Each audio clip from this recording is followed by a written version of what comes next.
বিসমিল্লাহির রহমানির রহিম। আসসালামু আলাইকুম ওয়া রাহমাতুল্লাহি ওয়া বারাকাতুহু। সম্মানিত দর্শক, আপনারা দেখছেন কোরআন চিকিৎসা 2022 ইউটিউব চ্যানেল। আমি সঙ্গে আছি মোহাম্মদ শহীদুল ইসলাম। কোরআন চিকিৎসা 2022 ইউটিউব চ্যানেল পক্ষ থেকে আপনাদের সকলকে জানাই আন্তরিক শুভেচ্ছা ও অভিনন্দন। আশা করি সকলে ভালো আছেন। আলহামদুলিল্লাহ সুম্মা আলহামদুলিল্লাহ, আল্লাহ সুবহানাহু ওয়া তাআলার অশেষ দয়া এবং মেহেরবানিতে আমিও ভালো আছি এবং সুস্থ আছি।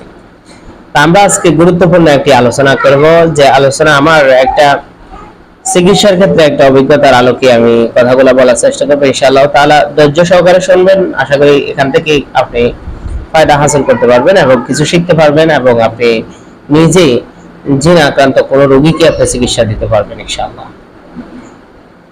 তো বাস্তব অভিজ্ঞতার আলোকে বলতে গিয়ে আমি কথায় একটা ঘটনা উল্লেখ করব, যে আমি একটা রোগীকে চিকিৎসা করতে গেছিলাম। দেখি যে সেখানে একজন আলেম এর আগে প্রায় আধা ঘন্টা ধরে একটা রোগীকে চিকিৎসা করতেছিল, ঝাড়ফুঁক করতেছিল, কিন্তু রোগীর কোনো পরিবর্তন নাই। রোগী খাটে শুয়ে আছে এবং কাতরাইতেছে, ব্যথা যন্ত্রণা চিল্লাচিল্লি করতেছে, কোনো পরিবর্তন আসতেছে না।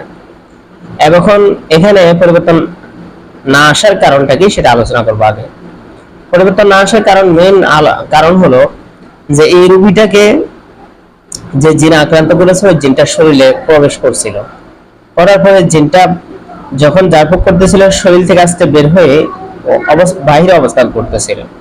আর বাহিরে অবস্থান করার কারণে ওই জিনটা যে ঝাড়ফুঁক করতেছে মাওলানা সাহেবে, ওই জিনটা তার ঝাড়ফুঁক গুলাকে বাধা প্রতিবন্ধকতা সৃষ্টি করার জন্য সেখান থেকে বসে বসে জাদু করতেছিল।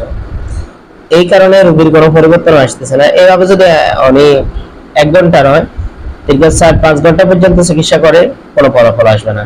বা এর থেকে আপনি মুক্তির উপায় কি, ইনশাআল্লাহ আশা করি যদি ভিডিওটা শেষ পর্যন্ত কন্টিনিউ করেন, আশা করি ইনশাআল্লাহ বুঝতে পারবেন।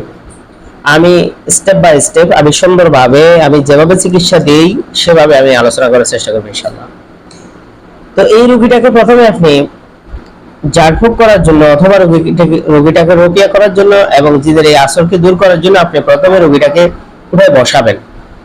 কষ্ট হলে রোগীটাকে উঠে বসাবেন। যদি সম্ভব হয় রোগীটাকে ওযু করানো, তাহলে ওযু করিয়ে নেবেন, নিজে ওযু করবেন।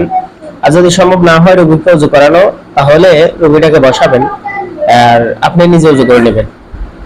বসে প্রথমে আপনি আল্লাহ তাআলার কাছে সাহায্য প্রার্থনা করবেন যে আল্লাহ, এই শয়তানের শক্তি থেকে এই রোগীটাকে আমি আপনার কোরআনের শক্তিতে এই রোগীটাকে শয়তানের শক্তি থেকে আমি বাঁচানোর চেষ্টা করতেছি, আপনি আমাকে শক্তি দান করেন এবং সাহায্য করেন।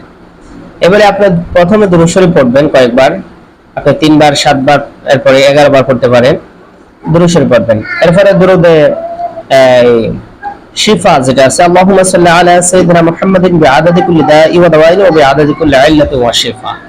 দুরুদ শিফাটা আপনি পাঠ করবেন।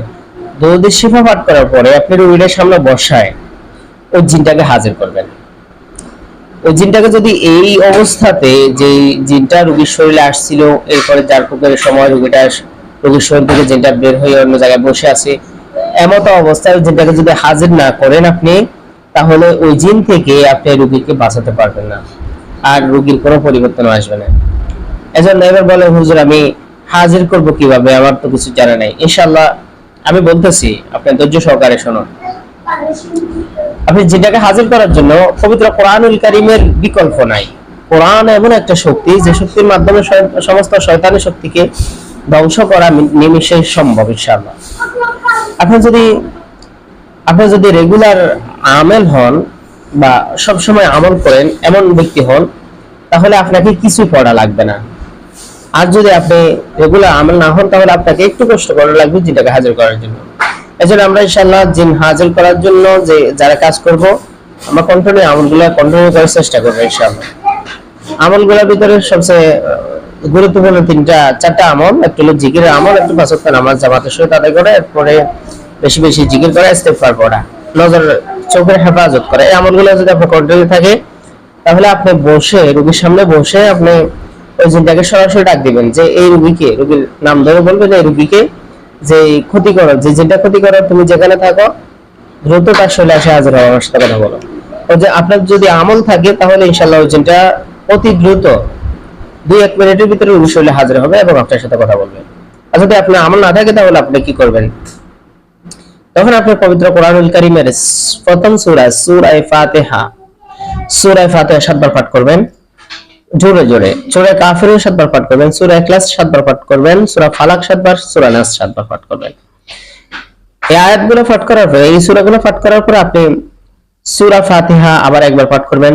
সূরা রহমানের 33, 34, 35, 36 নম্বর আয়াত আপনি বারবার পাঠ করবেন, জোরে জোরে পাঠ করবেন।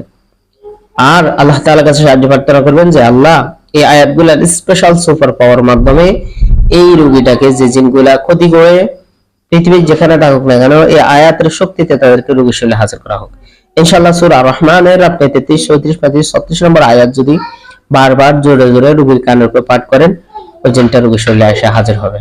এরপরে রোগীটাকে আপনি, জিনটাকে আপনি বন্দী করবেন, বন্দী করে তার জবানবন্দি নিয়ে তাকে এক্সারসাইজ করবেন, তাহলে রোগী ইনশাআল্লাহ 100% সুস্থ হবে।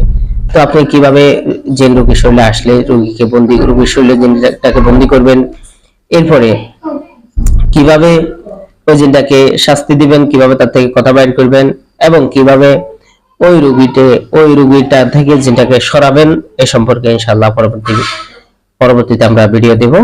আপনারা চ্যানেলটা সাবস্ক্রাইব করে রাখবেন এবং বেল আইকনে ক্লিক করে রাখবেন, যাতে করে আমাদের পরবর্তী ভিডিওগুলো আপনি পেতে পারেন এবং সেখান থেকে কিছু শিখে, তদবিরাতের কাজগুলো শিখে নিজের আমলগুলা, নিজের ফ্যামিলিকে নিজে সেফটি দিতে পারেন ইনশাআল্লাহ।